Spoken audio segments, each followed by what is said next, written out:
രണ്ടുപേരെ സൗണ്ട് കേൾക്കുന്നുണ്ടോ? അല്ലെങ്കിൽ വേണ്ട സമയത്ത് അവര് കരയത്തില്ല. അപ്പോൾ നമ്മുടെ അവിടെ ഒരു പൂച്ച ഉണ്ടായിരുന്നു.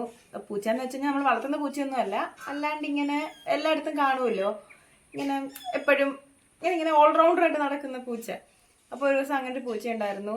അത് പ്രഗ്നൻ്റ് ആയിരുന്നു. അപ്പോൾ 2 ദിവസം മുമ്പ് നമ്മൾ നോക്കിയപ്പോഴത്തേന് അതിനെ എന്തോ കൊന്നിട്ടേക്കുന്നു. അപ്പോൾ അതിന് കുഞ്ഞുങ്ങളുണ്ടോ നമുക്കറിയാമായിരുന്നു, എവിടാന്നും അറിയത്തില്ലായിരുന്നു. അപ്പോൾ ഞങ്ങൾ അങ്ങനെ തപ്പിപ്പോയി എവിടാന്നുണ്ടോ അറിയാൻ വേണ്ടി. അങ്ങനെ പോയി ഞങ്ങൾ കണ്ടുപിടിച്ചതാണ് ഈ ഇരിക്കുന്ന ആൾക്കാരെ. കാണിച്ചൂടി.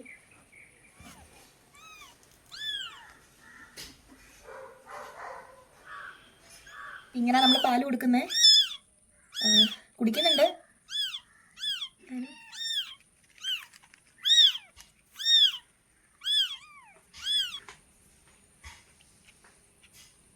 അപ്പൊ ഇതാ 2 പേര്. നമുക്ക് എങ്ങനെയാ നോക്കേണ്ടതെന്നൊന്നും ക്ലിയർ ആയിട്ട് അറിയില്ല, ബിക്കോസ് പൂച്ചയൊന്നും നോക്കി പരിചയമില്ല. പിന്നെ ഒന്നാമത് അമ്മയില്ലല്ലോ. അപ്പൊ എന്തായാലും നമ്മൾ ഇപ്പം നോർമൽ മിൽക്ക് കൊടുക്കലെന്ന് പറഞ്ഞത് കൊണ്ട് ഈ കിറ്റൻ മിൽക്ക് റീപ്ലേസർ അങ്ങനെ ഒരു സംഭവം കൊടുത്തോണ്ടിരിക്കുന്നത്. കുടിക്കുന്നുണ്ട്. പിന്നെ എങ്ങനെ ആവുന്നൊന്നും അറിയത്തില്ല. കണ്ണുപോലും വിരിഞ്ഞിട്ടില്ല. 5 ദിവസം എന്തോ മറ്റോ ആയിട്ടേ ഉള്ളൂ പ്രസവിച്ചിട്ട്.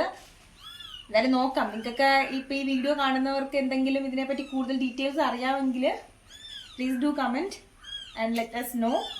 ബിക്കോസ് നോക്കണമല്ലോ, എങ്ങനെ നിങ്ങൾ രക്ഷപ്പെട്ടു കഴിഞ്ഞാൽ നല്ലതായിരുന്നു.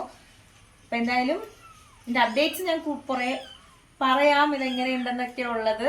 സോ സബ്സ്ക്രൈബ് ചെയ്യൂ, കൂടെ കുടിക്കോ. എന്തായാലും നിങ്ങൾക്ക് അറിയാമെന്നുള്ളത് എന്നോട് പറയണം കേട്ടോ. എന്തെങ്കിലുമൊക്കെ അറിയാമെന്നുണ്ടെങ്കിൽ പറയുന്നൊന്ന് കാണിക്കേണ്ട തന്നെ. എന്തായാലും രക്ഷപ്പെടുമായിരിക്കും. So yeah.